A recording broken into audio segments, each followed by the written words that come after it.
वर्तमान की चुनौती को समझना। झारखंड में वर्तमान स्थिति को समझना आवश्यक है। राज्य भर में जल स्रोतों की क्षमता लगातार घटती जा रही है।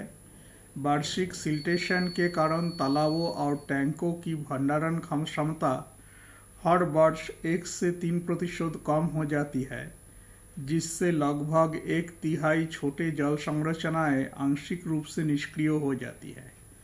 तथ्यों से स्पष्ट होता है कि झारखंड सिंचाई प्रणाली के रखरखाव पर प्रति हेक्टेयर सिर्फ 300 रुपया खर्च होती है, जो कि अन्य राज्यों से 2 से 5 गुना कम है। औसत पुनर्भरण दर भी कम है, जहां अधिकांश स्थानों पर गुरुत्वाकर्षण आधारित संरचनाएं ही हावी है, जिससे नवाचार भी सीमित रह जाता है।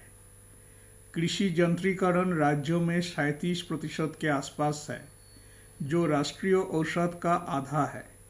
माइक्रो सिंचाई प्रणाली सिंचित क्षेत्रों के केवल 1% हिस्से को कवर करती है, जबकि राष्ट्रीय औसत 18% है। पुराने और गैर मॉड्यूलर पंपों के बार बार खराबी आने तथा स्थानीय मरम्मत सेवाओं की कमी के कारण पंपों के निष्क्रिय रहने की अवधि अधिक होती है। ये सभी समस्याएं मिलकर एक कमजोर सिंचाई तंत्र बनाती है, जिसका सीधा असर फसल उत्पादन, भूजल स्वास्थ्य और आजीविका पर पड़ता है। पूर्व परामर्शों में विशेषज्ञों ने बताया कि झारखंड में महिलाएं कृषि की रीढ़ है।